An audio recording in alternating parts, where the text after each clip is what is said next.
Welcome to Train Signal. This is the Managing Applications lesson in the Windows 7 Administration Training course. In this lesson, you'll learn about some program compatibility options that are available to you in Windows 7 to help Global Mantic make better use of their newly installed Windows 7 systems. You'll learn about the Program Compatibility Assistant and program compatibility properties that are available in Windows 7. We'll also take a quick peek at some compatibility-related group policies that you can use to take compatibility enterprise-wide. We'll briefly look at the Application Compatibility Toolkit, which is a pre-deployment tool that you can use for Windows 7. And then we'll follow up with the tool of last resort for compatibility, Windows XP mode.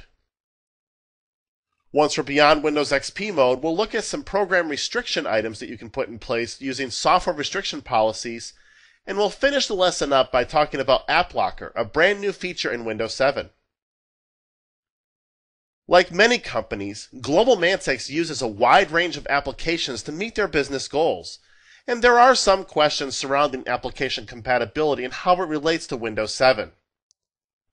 Global Mantic wants to make sure they use all the tools at their disposal to determine program compatibility with Windows 7 and to make sure that their deployment goes as smoothly as possible. From a security perspective, Global Mantic also hopes to use App Locker as a security mechanism to help keep hostile software off their network and to make sure that users are using approved software. From a business need perspective, line of business applications are the lifeblood of any company like Global Mantic, so these applications simply have to work. Compatibility can't be a showstopper. App Locker is a Windows 7 based evolution in software policies that's designed to control what applications are allowed to be used on a particular system. The Program Compatibility Assistant is a tool that's built into Windows 7 that looks for program installation problems, and it specifically looks for program installation problems as they're related to compatibility. If the installer thinks that there is a program compatibility problem, the Program Compatibility Assistant starts with a screen much like the one you see on your screen right now. You can see here that there's a screenshot that basically says this program might not have installed correctly. Now, that might not seem like very strong phrasing, but that's very intentional because not all programs install the same way. They don't all do things as cleanly as they're supposed to, so they may not write entries to the appropriate log files or other locations indicating that the program installation was successful.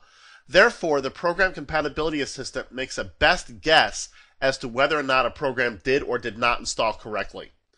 So, if the program may not have installed correctly, then you can say, yeah, you know what, it didn't install correctly and I want to reinstall it using the recommended settings. Or, if the program did install correctly, all you got to do is click this part and it will go ahead and just close the Program Compatibility Assistant. However, it's important to understand that reinstall using recommended settings is really sort of not an exact science. It oftentimes will try to reinstall the program using a Windows XP compatibility mode, but there's a lot of different things that the Program Compatibility Assistant will try behind the scenes to get that program installed on the Windows 7 machine in a way that makes sense for your users.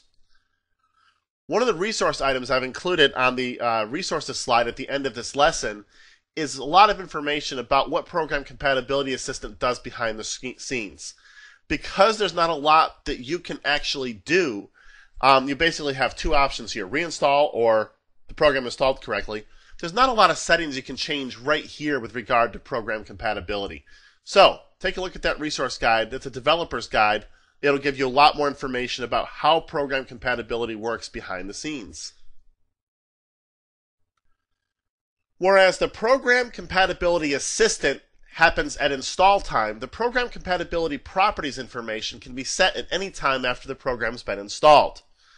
There are a couple of different ways that you can manually manage program compatibility properties for each and every executable on your machine, except those that actually ship with the Windows operating system. For those ones, you're not allowed to set compatibility properties. For each program, you can right-click that program and choose Troubleshoot Compatibility. And this will start a little wizard that will allow you to answer a couple of questions, at which point Windows will take the answers to those questions and attempt to set compatibility properties in such a way that your application will run. Or you can manually modify program properties as you see on your screen. You can run programs in compatibility mode, run them in 256 color mode, run them in a small screen resolution, and a whole number of things. We're going to go over to a GlobalMantix system right now, and we're going to try out this troubleshooting of compatibility. We're also, because of a particular issue on one user PC for GlobalMantix, going to force Microsoft Word to run at 640 by 480 automatically whenever it's executed on a particular PC. While this resolution will be painfully low, it will also be painfully obvious that it's actually working. So I want to make sure that we do something that actually shows that something's working. So we're going to manually modify the settings for WinWord.exe to run at 640 by 480 whenever that program is executed. Without further ado, I'm going to move over to a GlobalMantix desktop. This is one of the virtual machines that we've been using throughout this course to demonstrate various aspects of Windows 7. And what you see on your screen is an installation directory to which I've installed Microsoft Office 2010. The program that's highlighted is the Windows Word application, WinWord.exe, which is the executable file that's used by Microsoft Word. If I right-click that executable file, you'll notice that one of the options that I have is to troubleshoot compatibility. When I choose that option, the first thing that happens is it starts this little slider bar thing that says detecting issues. And what's happening there is it's looking for any known issues that have to do with that particular executable. And at that point, it tries to resolve it. And then it says here, well, let's try some recommended settings. If you're having problems with this application, we have some recommended settings that you can try. Or you can try to troubleshoot the program on your own. When you click the Try Recommended Settings option, it tells you here that the settings that were applied, here's what it changed. It changed the compatibility mode to Windows XP with Service Pack 2. At that point, you have to start the program to make sure that the new settings have fixed the problem.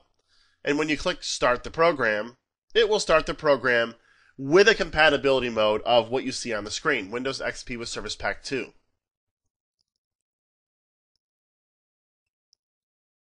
And it's Office 2010, so it's nothing all that exciting.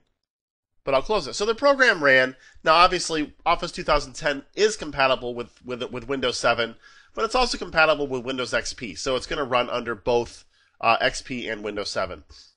So all this happened here was that the program compatibility system here changed the compatibility mode for that program to run under Windows XP. That's it. But it did it for you, so you didn't have to mess around with it. So, let's say it didn't work. I'm going to try again with different settings. What this does is it gives you an additional layer of program compatibility options. You can say, I used to run this program in an earlier version of Windows, but now it won't install or run. Or, well, the program opens, but it doesn't look right. So that means that it could be the wrong color depth, wrong text size, wrong resolution, whatever it is. This program requires additional permissions. You may get error messages inside the program saying things like access denied to a particular resource. A lot of older programs in particular make assumptions about what areas of the system to which they can write files. In many cases, those assumptions no longer hold because Windows 7 is much more locked down. So let's choose that one. And what's actually going to happen if you decide, actually let's choose a couple of them, that you decide that these are the two problems you're having. Oh, some more questions. What display problems do you notice? There's an error message that says the program has to run in 256 colors. Or the program starts up in a very small window and won't switch to full screen. Windows transparency is not displayed correctly. Let's choose that. So what's going to happen? The settings that are going to change are as follows. The display settings are going to change to disable the arrow interface. So it's going to basically change you to Windows Basic for a theme so that your program doesn't have to worry about all the new and snazzy arrow stuff getting in the way. User account control will be modified to run this program as administrator whenever you execute it. Now, if you run this program as a non-administrator, you're going to, or as an administrator that has user access control applied to you, then you're going to get a pop-up window that basically says, do you allow this program to run, just like you would for any other program that's subjected to user account control. So we start the program, and you're going to notice the screen resolution, or well, arrow's disabled anyway. The program's run as administrator. Now, you didn't get a UAC prompt for me because I'm logged in as administrator, but this program would be subjected to user account control as well. And again, the program works. And next, and this time we can go ahead and save these settings.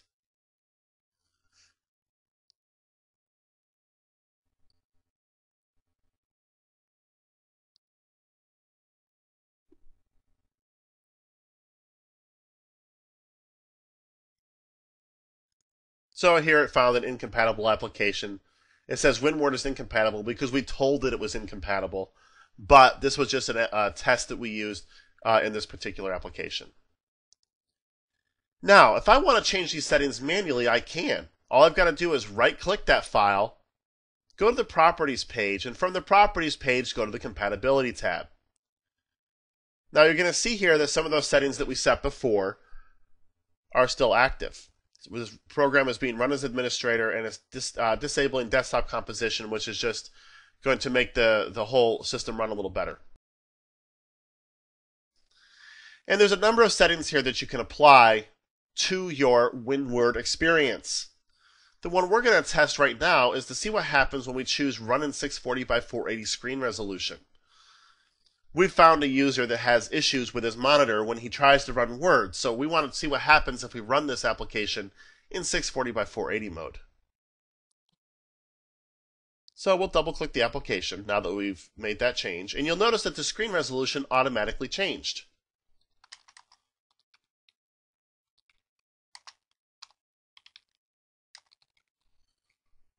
Pretty small screen.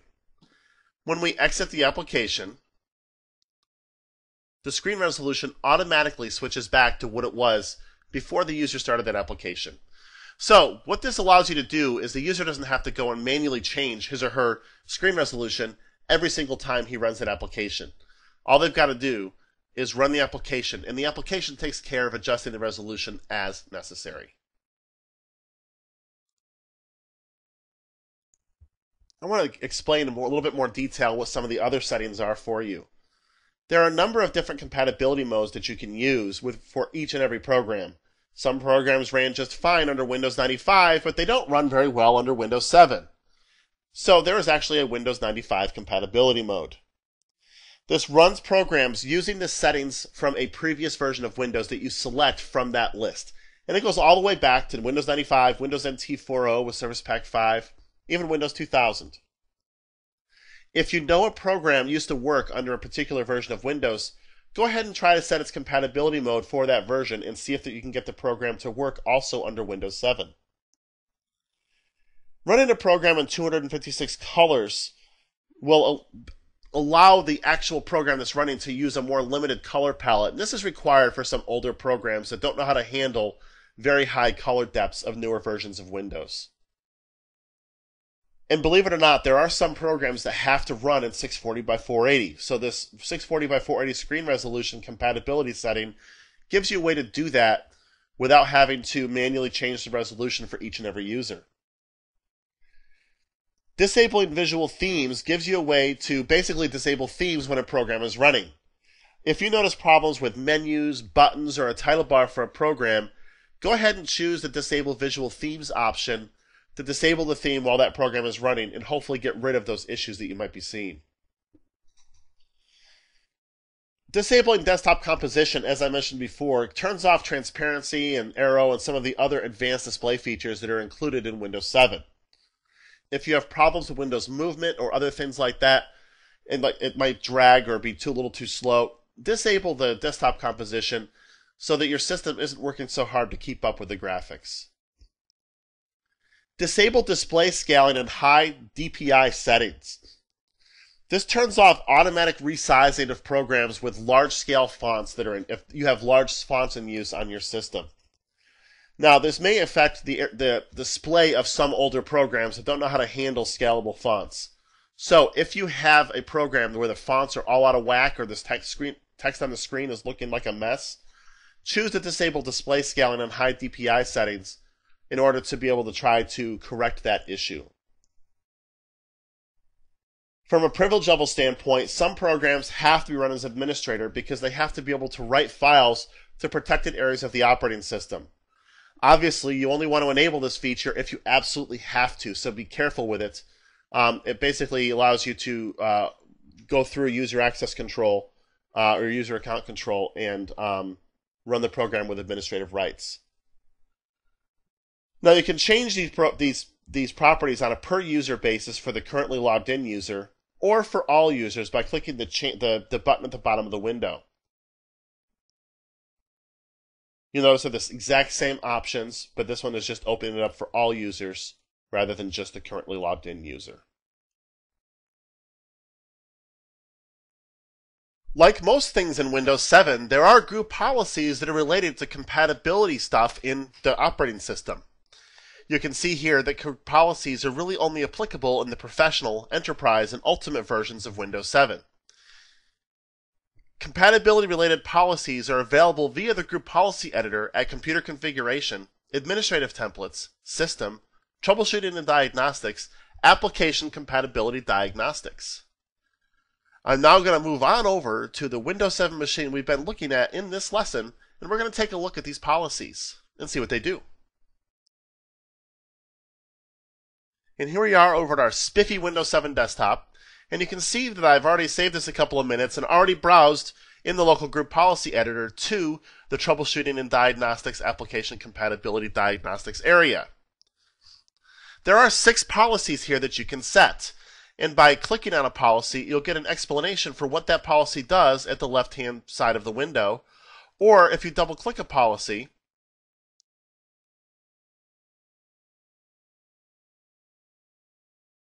you can get a little bit more information as well. So, I'm going to close this actually. Notify of blocked drivers. Requirements are that this is running at least Windows Vista, and the last time I checked, Windows 7 was newer than Windows Vista, so this requirement would be met for this particular system. And it determines whether the Program Compatibility Assistant that we looked at earlier will diagnose drivers blocked due to compatibility issues. So, is a driver being blocked because of a compatibility issue? When this policy is enabled or when this policy is not configured, the user is notified that there's a driver issue. So by not configuring this policy, it's really enabled. By explicitly disabling the policy, the compatibility assistant will not notify a user when there's blocked driver issues. So the user will not be presented with solutions to blocked drivers. I mean, after all, why tell them, hey, here's how you fix the driver, but you're not allowed? You know, that wouldn't really go over very well. So it's smart enough to realize that if this is enabled, or disabled, then the user should not be presented with driver issues.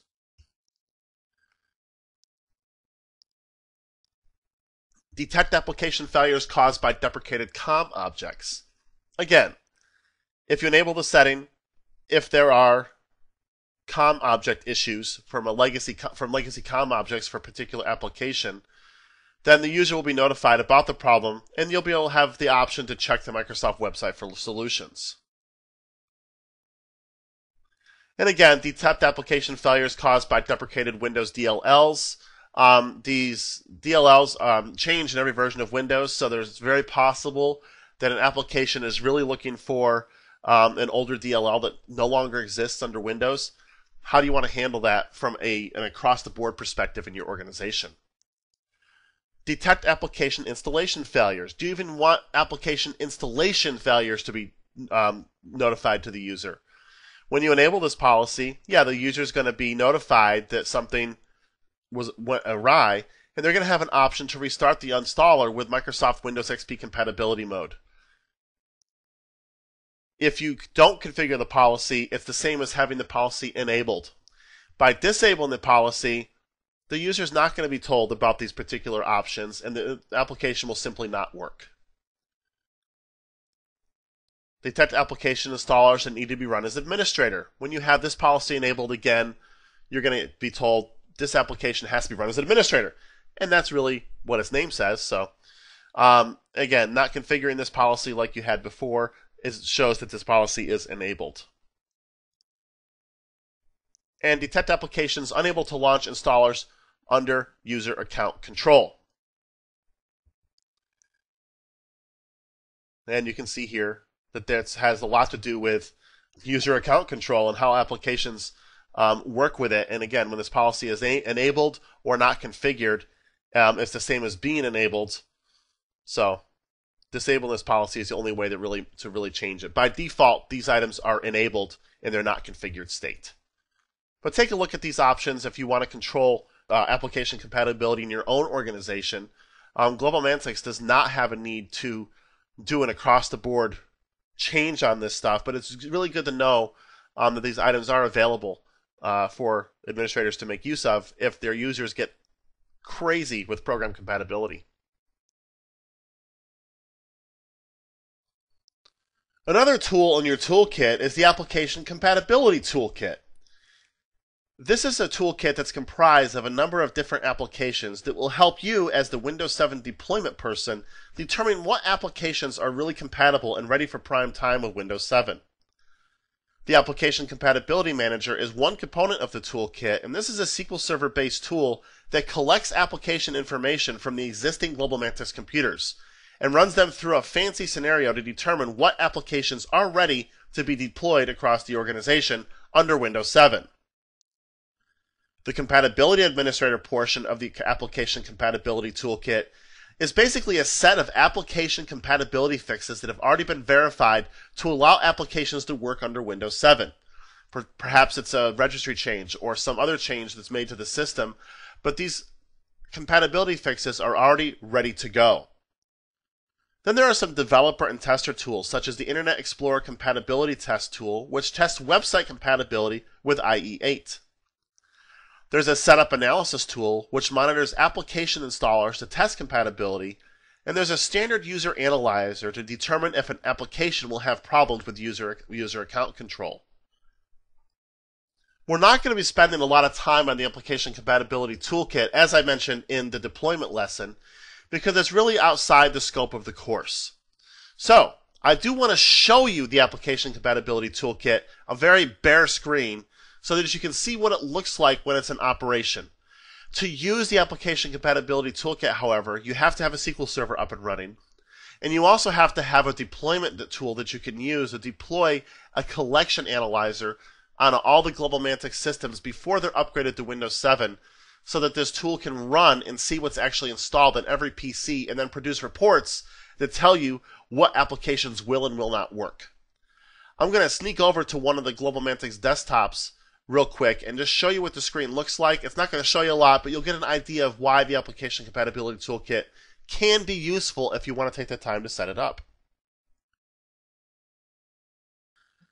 And you can see here basically what you get is your Windows 7 report, Windows Vista report, Service Pack 1, Service Pack 2, Windows Vista report, and an IE report. You get a list of applications that just don't work. 32-bit and 64-bit, your assessment and the vendor assessment.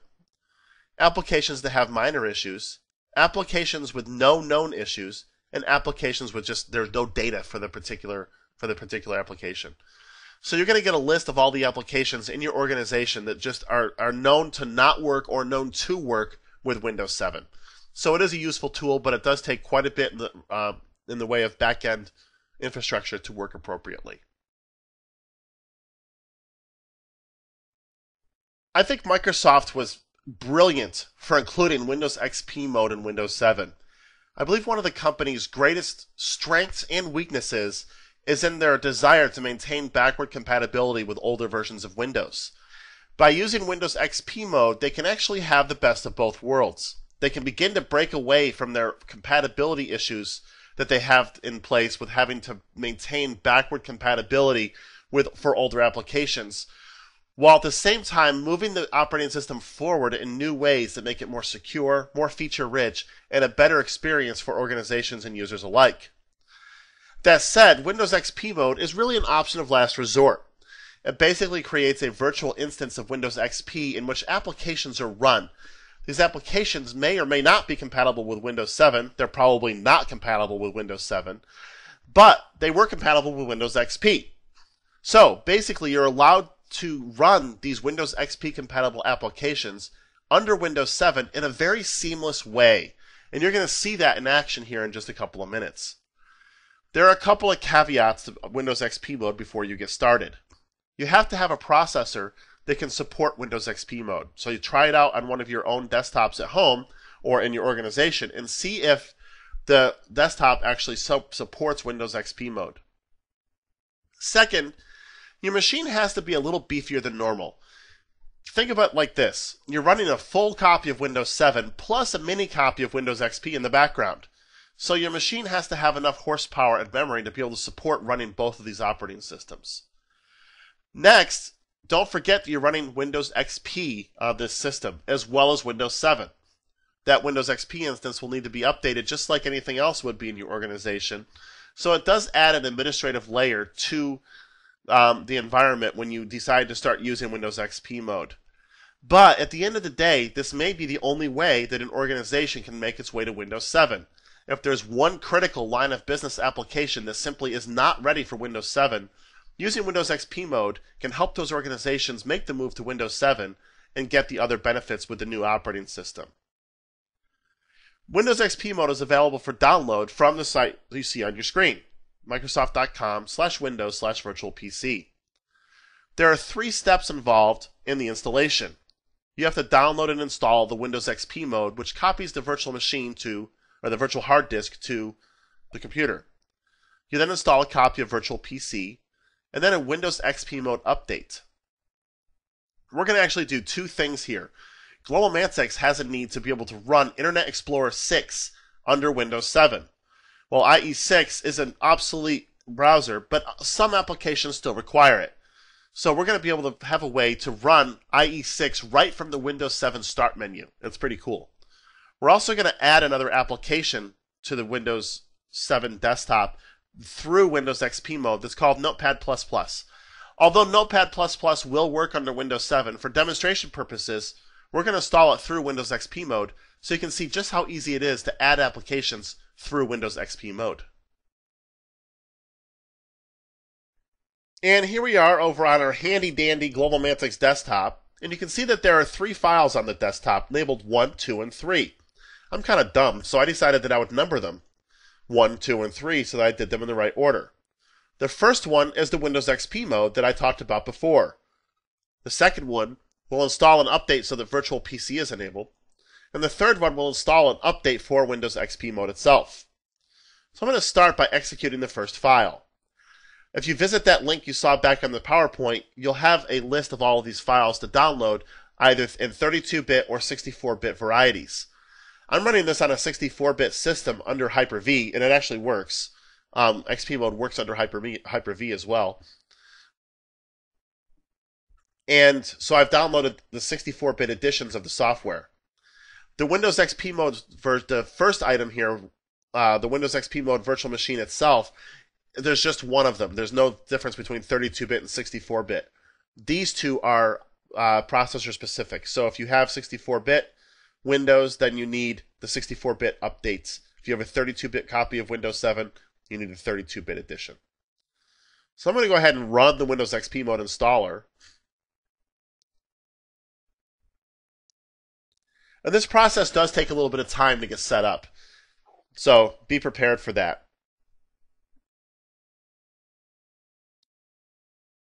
And here we are in a setup screen, just like any other application. This is going to actually copy a full virtual machine to your computer, however. I'll click Next, and I'm going to let it install to its default location. And it's then going to install the virtual hard disk file for Windows XP mode. And as it says, it may take, and it will take, several minutes for this file to be installed. So while that's taking place, I'm going to pause the video and we'll come right back.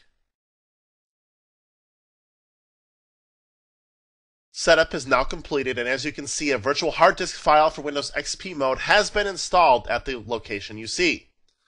I'll click Finish. Next, we have to install an update for VirtualPC.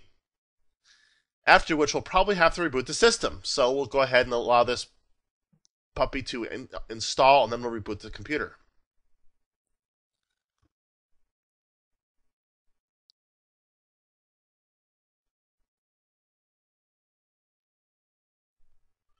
Do I want to install it? Absolutely. Absolutely. I want nothing more.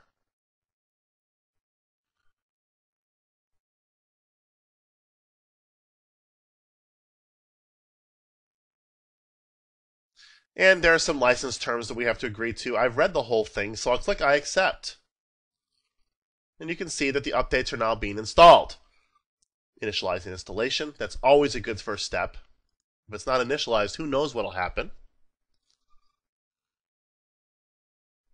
While this update's installing and we reboot the system, I'm going to pause the video and we'll come back after I reboot and after I install the third update. The third update, the process is identical to what you're seeing right here, so there's no point in really having to bore you to tears to watch this yet again. So I'm going to go ahead and let the system reboot, and I'll install the third update, and then we'll restart the video when we can do something interesting. And we are back at a system that now has Windows XP mode fully installed, just like we promised. If you'd like proof, go to the Start menu, go to All Programs, open up Virtual PC, and you're going to see that there's an item here for Windows XP mode that I'm going to select.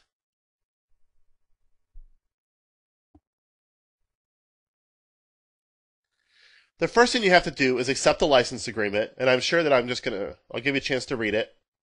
There you go. That was a joke. Not very funny, but I tried.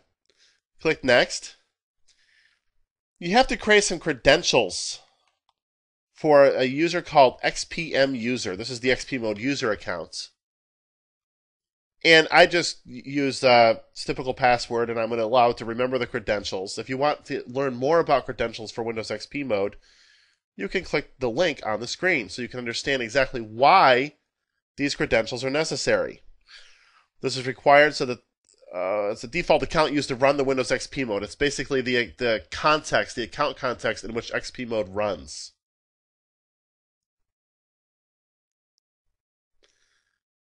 Just like is the case with everything else, automatic updates is going to help you keep Windows XP Mode secure. So I'll keep Windows XP Mode up to date by enabling automatic updates. In order to facilitate the sharing of files between the Windows XP Mode virtual machine and your host machine, the Windows 7 machine, there's going to be some sharing that goes on. Setup will share the drives on your computer with Windows XP Mode. And then click Start Setup. This actually starts to configure Windows XP Mode in a way that makes it usable. We've already copied the virtual machine to the system, and we've installed Virtual PC. At this point, and it's a little slow on the virtual machine on which I'm running this tonight. At this point, Windows XP Mode will then go through its whole configuration rigmarole, and at the end of the process, you'll be presented with a Windows XP desktop. And now, fair viewer, for those of you that are very observant, you'll notice the machine name changed. The installation process was taking quite some time on GM7075, so I decided to move over to GMWAIK, on which I already have Windows XP Mode installed. Upon first boot up of the Windows XP Mode virtual machine, you'll see something that looks a lot like this, with a couple of minor exceptions. You'll have a clock down here, which I've disabled, and you won't have this application. I actually am pre-staging this application for something you're going to see in a few minutes. Now, I want to point out one thing. Right now, you're seeing Windows XP running in a window on this Windows 7 machine. If I go to the Start menu, you'll see that there's a Windows XP Mode icon, just like there was on the other computer. This is the post-installation of Windows XP Mode is what you're looking at. Now, this is not all that exciting. You may wonder, well, what's the big deal? Well, let me show you what the big deal is. Suppose this is an application that you want to be able to provide to your users, but it's not compatible with Windows 7. This happens to be a product called Notepad++, and it's basically a text editor that I happen to like. Notice I have a full operating system in here, just like I would if I was running under Virtual PC or anything else. This actually is Virtual PC, but it shows you that you're running a full copy of Windows XP. If you go to the Start menu, there's a control panel. You can get computer information just like you can anywhere else. And this is Windows XP with Service Pack 3. Now I'm going to install Notepad++. And it's a pretty quick installation.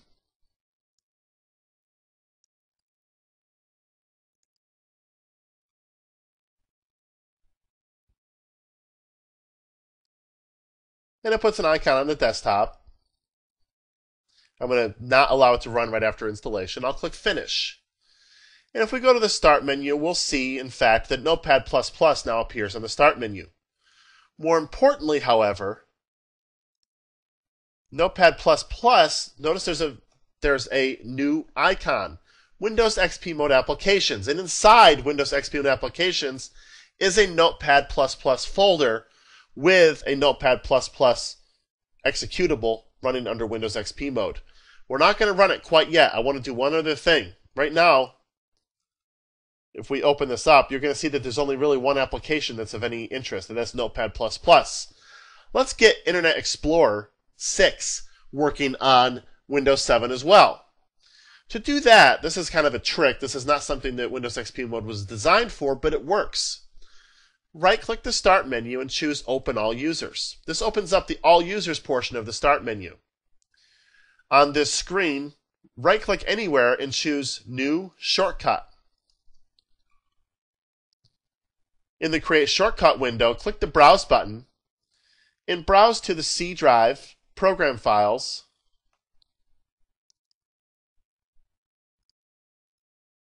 Internet Explorer, and choose iExplore. That's the executable that executes Internet Explorer.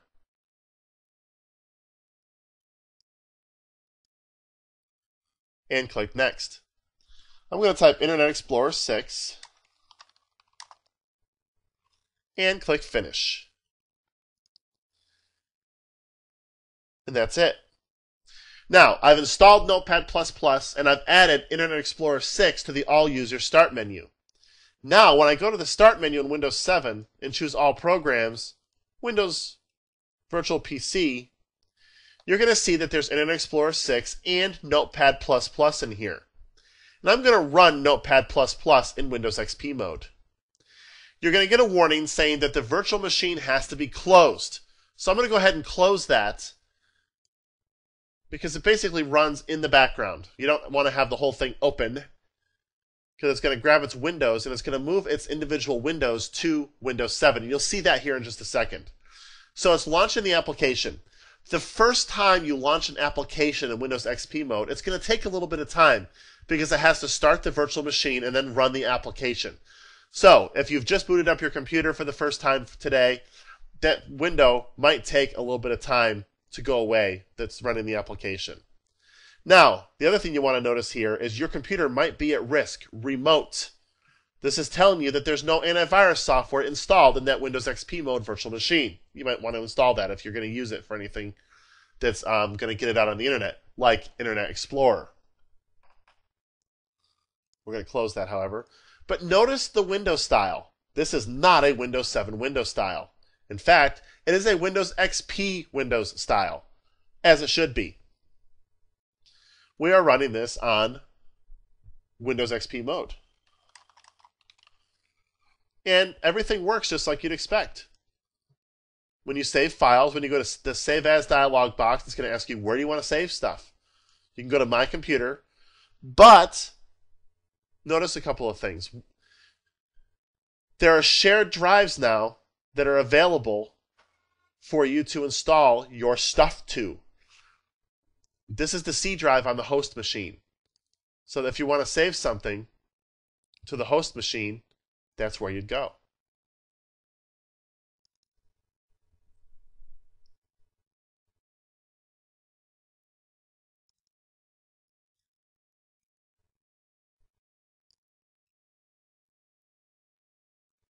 And when you close it out, it closes just like it would any other application. But does Internet Explorer 6 really work?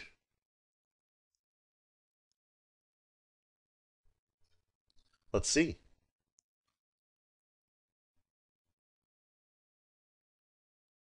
Yes, it does.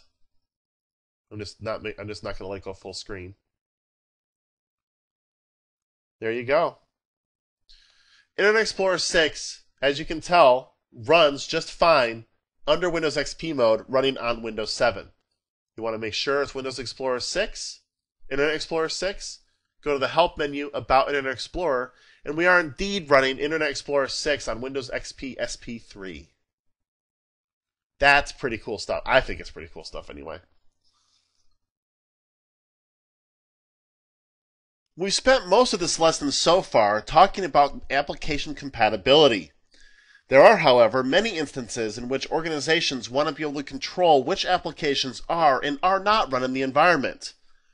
For productivity reasons, a lot of organizations will block or even uninstall the use of things like Solitaire, which has become pretty ubiquitous with versions of Windows, so that the users don't spend their days watching cards fly across the screen. Instead, they focus on their work. Software restriction policies have been in Windows for quite a while now. They're applicable to Windows XP, Windows Vista, and Windows 7. Available in the Professional, Enterprise, and Ultimate editions of Windows 7, these are now considered more of a legacy application management tool, but continue to be offered in Windows 7 because some organizations are just simply going to move their existing software restriction policies over to the new operating system. Fully configurable via group policy at computer configuration, Windows settings, security settings, software restriction policies. Software restriction policies provides ability to control different security levels, enforcement types, and designated file types via some of the information that's available on the group policy page. You can also designate a number of trusted publishers. Now, a trusted publisher is basically a publisher of software that you trust. Most files in Windows these days are digitally signed. You can determine which of those files is trusted based on its digital signature using the Trusted Publishers option in software restriction policies. I'm going to switch over to the Global Mantic system we've been using, and we're going to take a quick peek at security levels, enforcement, and designated file types before we move on with some more discussion about software restriction policies. We're here on a Global Mantic machine, and you're going to see that inside the local computer policy in the group policy editor, there's an option here called security levels. Moving into security levels shows that there are 3 security levels available with software restriction policies. Disallowed means that software will not run regardless of the access rights of the user. In this case, even an administrative user that's subjected to a disallow rule will not be able to run that particular application. The basic user security level says that programs can be executed as a user that does not have administrator privileges. Unrestricted says software access rights are determined by the access rights of the user. So it's possible that a user may have other methods that are blocking his or her access to an application, such as NTFS or share rights, but software restriction policies will not get in the way of that user's access to the application.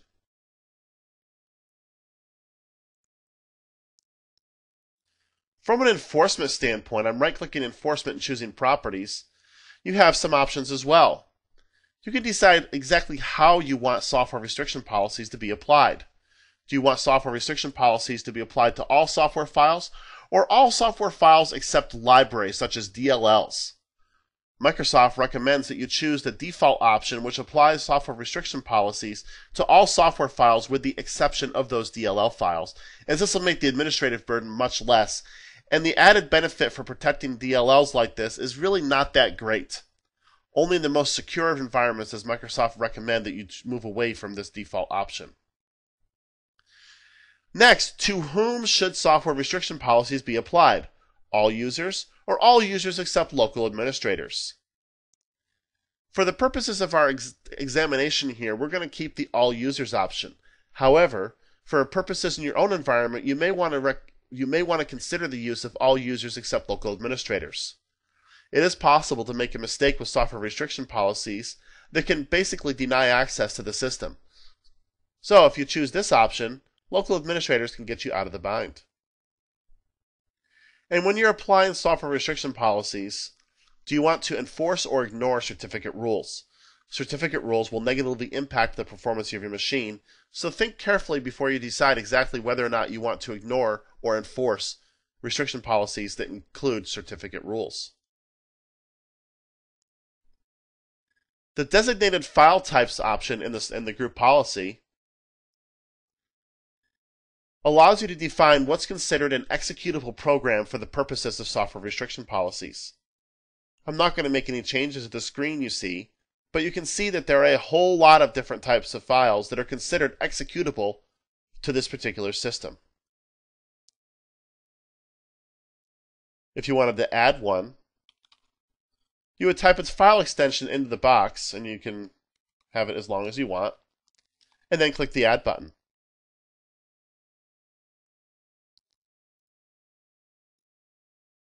On the Trusted Publishers Properties page, which is disabled by default, you can decide how you want to handle trusted publisher management.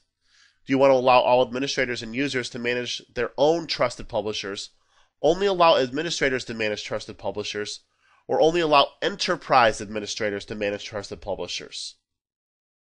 By allowing enterprise administrators, this takes it to an additional security level that's not present in the other two options.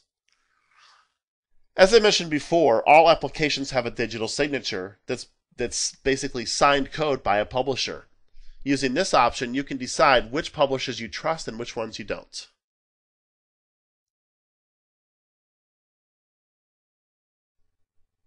There are a number of different kinds of rules that you can create using software restriction policies, including hash rules, certificate rules, path rules, network zone rules for MSI installer files, and then default rules. What you see on your screen is also the order of precedence in which the rules will be applied. A hash rule is the most specific kind of rule you can create using software restriction policies, while a network zone rule is the least specific. So the order of preference is basically from the most specific rule to the least specific rule. The assumption is that if you've created a specific rule, you want that rule applied even if there's a different rule that may override that rule.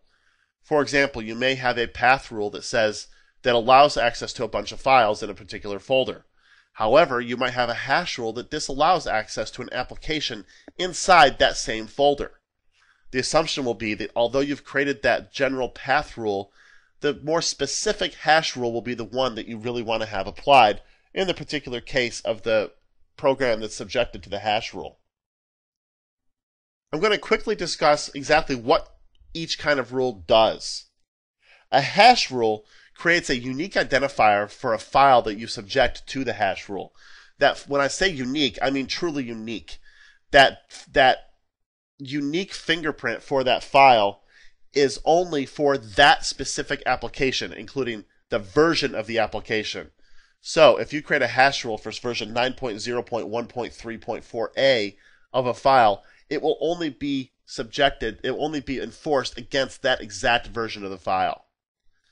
This is where one of the big problems with software restriction policies has come into place in the past. Although it's a great way to restrict access to software, it's also an incredible administrative burden.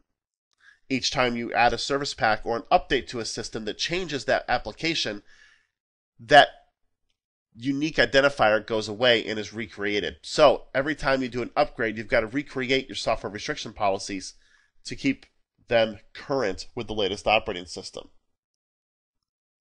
Certificate rules use software publishers' certificates in order to make sure that applications that are signed by that publisher are subjected to the rule that you have put in place, either allowed or denied or basic user. A path rule allows you to specify a particular path for a rule. So if you want everything in a particular folder to be allowed, denied, or a basic user type access, you can create a path rule that will encompass that particular folder. Now, a path rule can also allow you to specify a file, a folder, or a registry key for a particular policy. A network zone rule is the least specific kind of rule that you're going to be able to find with software restriction policies, and they only apply to MSI installer files that you get using the Internet Explorer software. These rules that are created under network zone rules do not apply to non-MSI installer files, so frankly, they're sort of kind of useless. I don't see a whole huge need for network zone rules, but for completeness, I wanted to include information about the network zone rules. We'll be talking about default rules in a few minutes. Now, suppose you have some conflicts. So you might have a path rule and a hash rule that are duking it out. Or you may have a path rule that points to a folder with another path rule that points to a specific file. The most specific rule always takes precedence. That's all you've got to keep in mind, both in your real life and on the exam, is the most specific rule is the one that's going to take precedence. For a number of reasons, GlobalMantic wants to block the use of the solitaire game, and they want to use software restriction policies to do it. Later on, in a couple of years probably, when Service Pack 2 or 3 comes out for Windows 7, GlobalMantic will rethink this and probably move it over to AppLocker because it's a lot easier to deal with ever-changing service packs using AppLocker. But for now, GlobalMantic will block the use of solitaire using the legacy software restriction policies capability built into Windows 7. To do that, we'll move back over to the virtual machine we've been using throughout this lesson. We're now over on the system named GM7075 because this system does not yet have any software restriction policies defined. I want to start with a fresh system for this example so you can see from start to finish exactly how to create your first software restriction policy. You start by opening the local group policy editor and navigating to Computer Configuration, Windows Settings, Security Settings, Software Restriction Policies. Next, right-click Software Restriction Policies and choose New Software Restriction Policies to create all of the default information that you need for software restriction policies to work in your environment. Now, right-click Additional Rules. We're going to start creating our first rule that we just discussed, which is blocking the use of solitaire. I'll right-click Additional Rules, and in this case, I'm going to choose to do a new hash rule. So I'll choose New Hash Rule, and this is going to be against the solitaire file. So I'll click the Browse button in the New Hash Rule dialog box, and I'm going to locate the solitaire program.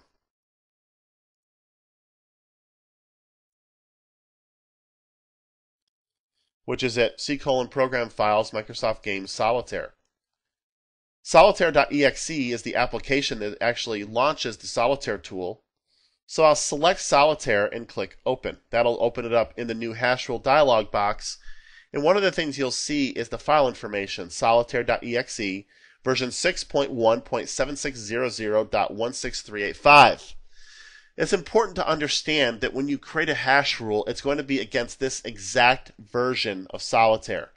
As soon as you apply Service Pack 1 for Windows 7 to this machine, solitaire may go from 6.1.7600 to 6.1.7600.17000. So this rule will no longer be applicable. So keep that in mind when you begin to use software restriction policies. And for a description, I'll type block solitaire. You'll notice the security level options are disallowed, basic user, and unrestricted. I'm going to leave it at disallowed because that's what I want to do. I want to disallow the use of the solitaire application. And when I'm done, I'll click OK. And when I open up additional rules now, by the way, you're going to notice that there are a number of things that are unrestricted and there's default rules. That's what's there. So that's not stuff I created. That's stuff that software restriction policies put in place. What I put in place was what you see on your screen here. Solitaire, executable for solitaire game, type hash, disallowed. Now in order for this rule to take effect, I need to reboot this system. So I'm going to close the group policy editor, and I'm going to restart my system.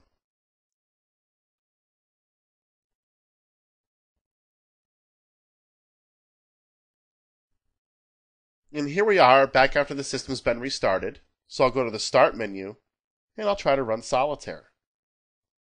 And as you can see, I'm getting a notice that says this program is blocked by group policy. For more information, contact your system administrator.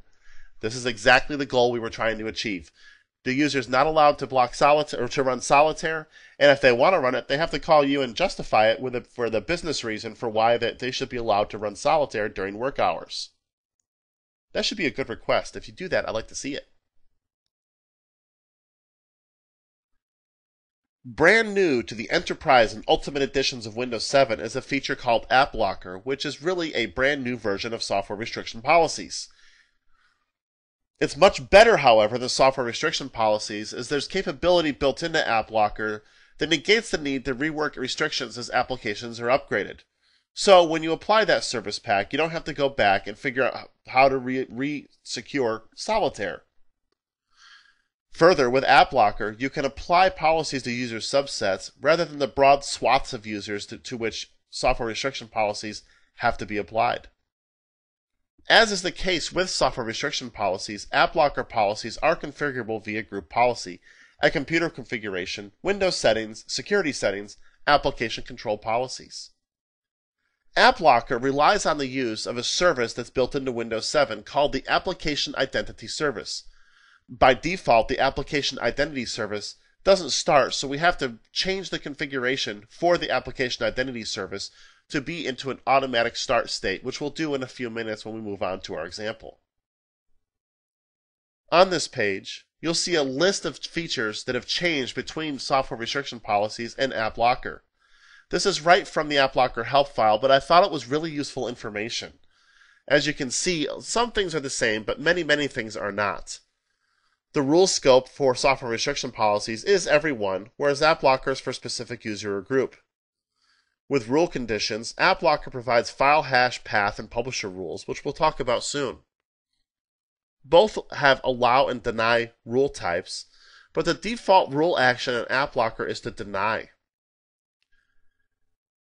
AppLocker adds a number of other features that are not found in software restriction policies, including the ability to audit policies, a wizard to create multiple rules at one time, the ability to import and export policies, rule collections, PowerShell support, and custom error messages for users.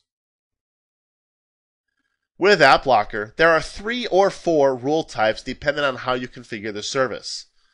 The first 3 rule types are always available. They're executable, Windows installer, and script-based rules. The 4th, DLL rules, can be made available via configuration change, but they do result in additional administrative overhead that you may not want to incur. So be careful if you decide to implement DLL rules. Microsoft recommends that you do not use this feature except in the most highly secure environments. For AppLocker, executable rules are based on exe and COM files. Windows installer rules hit MSI and MSP files. Script rules hit PowerShell, Batch, Command, Visual Basic, and JavaScript files. And DLL rules are applied to DLL and OCX files alike. From a rules conditions standpoint, AppLocker provides 3 capabilities. You can have publisher rules, path rules, or file hash rules for each of the rule types we talked about before. Rule conditions, I should say.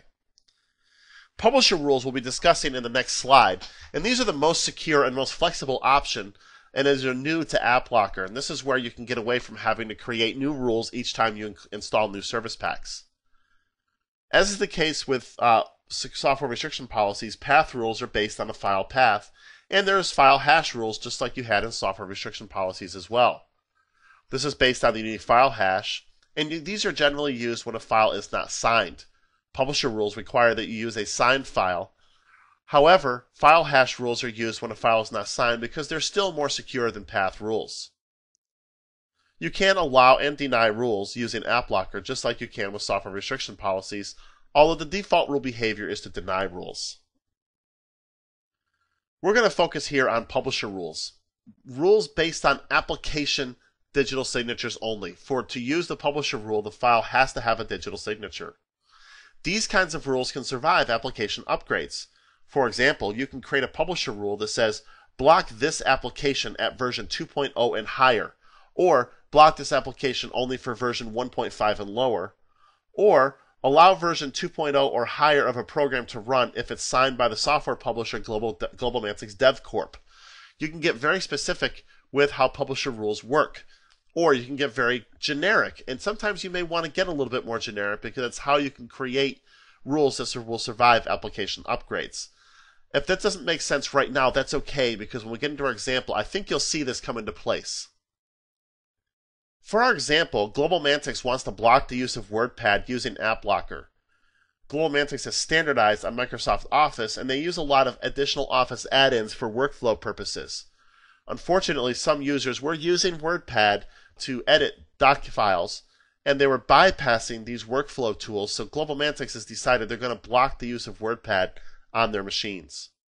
They want to institute this in such a way that service packs do not disable this rule. So we're going to go back over to our system we've been using, and we're going to implement an app blocker rule to block the use of WordPad.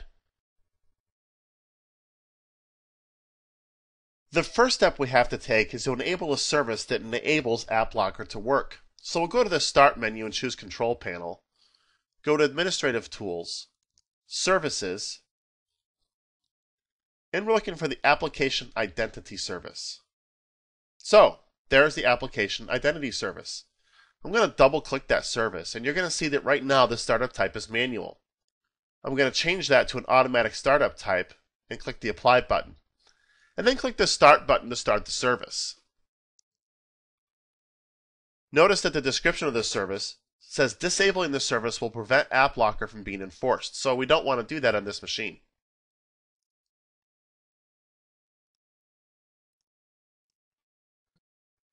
Now here we are back in our local group policy editor at Windows Settings, Security Settings, Application Control Policies, App Blocker. Right now, there's not a whole lot here. If you look at the executable rules, Windows Installer Rules nodes, and Script Rules node, there's really nothing here.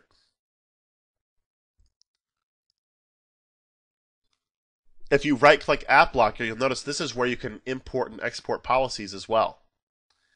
If you right-click App Blocker and choose Properties, this is where you can decide how you want App Blocker to operate. I mentioned you can run App Blocker in an audit-only mode. So suppose for executable rules you want to enable App Blocker but only to audit the rules. To do so, from the App Blocker Properties page, select the configured box and choose Audit Only. If you don't have these checkboxes enabled, the rules are always enforced. If you want to audit the rules, you have to select the checkbox and change the rule type.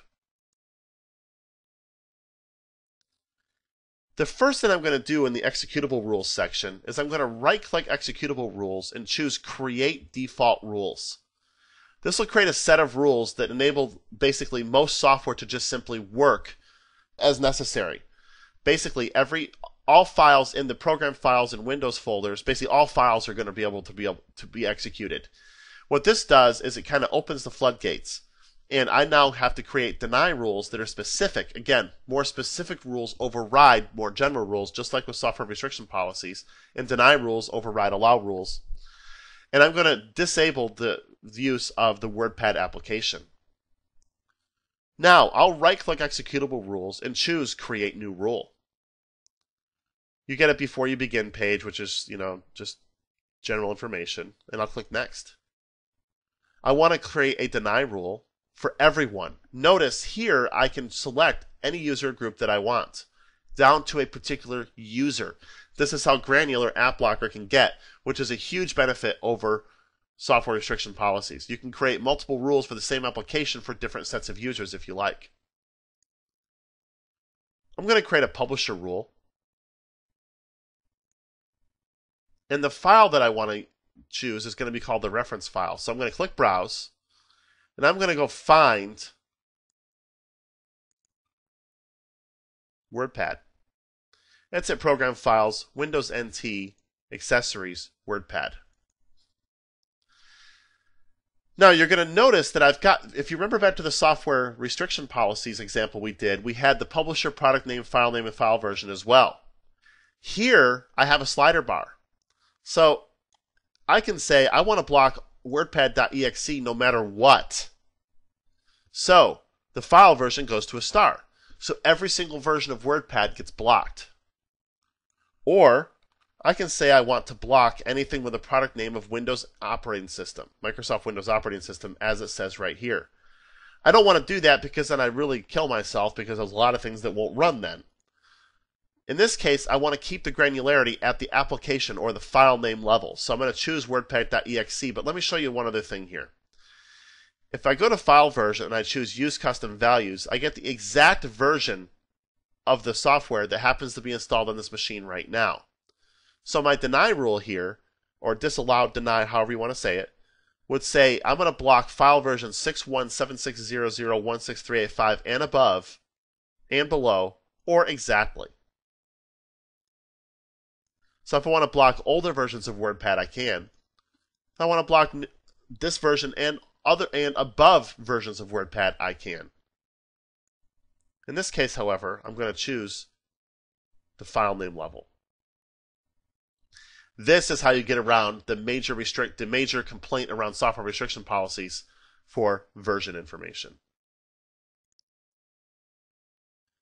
If I want, I can add an exception, but I'm not going to.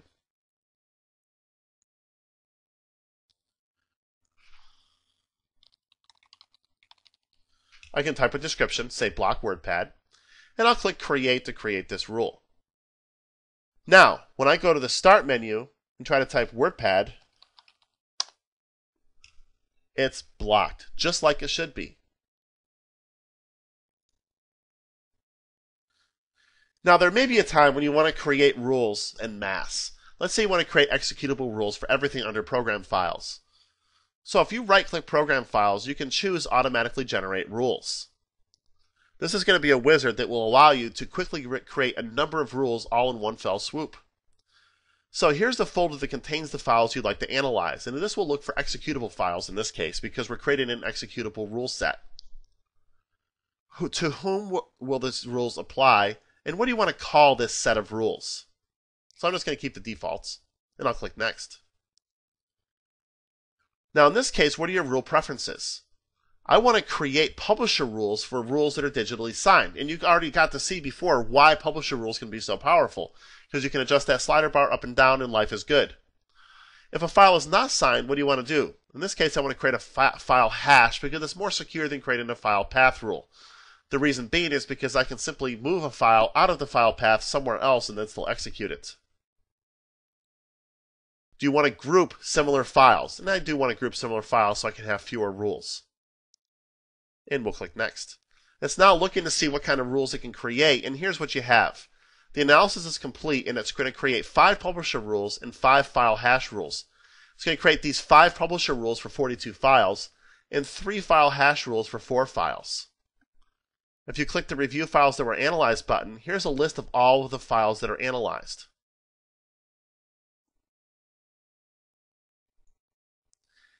And if you click the View Rules That Will Be Automatically Created option, here's the rules that it's going to create. It's going to create a rule type publisher, and we're going to go look at these in more detail in a second. For operating system signed by Microsoft, it's going to basically create a Windows operating system. You'll see it in a second. It'll be easier to see it on the next screen. I'll click the Create button, and now all of these rules have been created. So, if I open this one up and go to the Publisher tab, you can see that the publisher is Microsoft Office with or Microsoft Corporation. Product name is Microsoft Windows Operating System. Because I have created these rules on program files on a brand new system with very few other programs installed, you don't get to see a whole lot of things other than Microsoft stuff being installed. So that's why there were so few rules for so many products that were installed here. And there are no exceptions. I do have a BullZip PDF printer installed, and you can see here that there's also a publisher rule for that. But there were also some file hash rules, for example, for config.exe.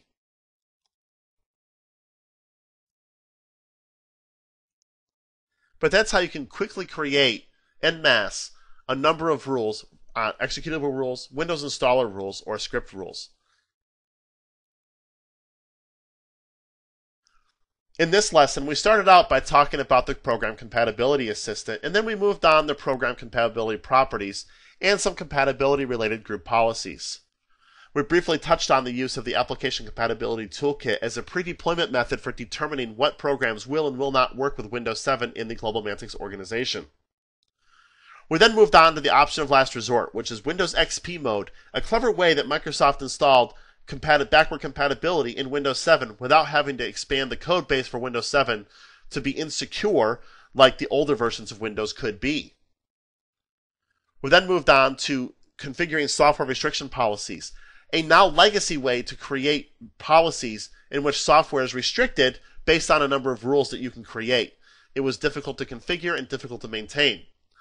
That's all fixed now by using AppLocker, a brand new feature in Windows 7 that allows you to create rules en masse and target them much more directly at users and groups. There are 4 supporting resources you see listed here. I highly recommend that you look at these 4 supporting resources, particularly the AppLocker Executive Overview and the How AppLocker Works link. Thank you for listening, and I look forward to seeing you in the next lesson.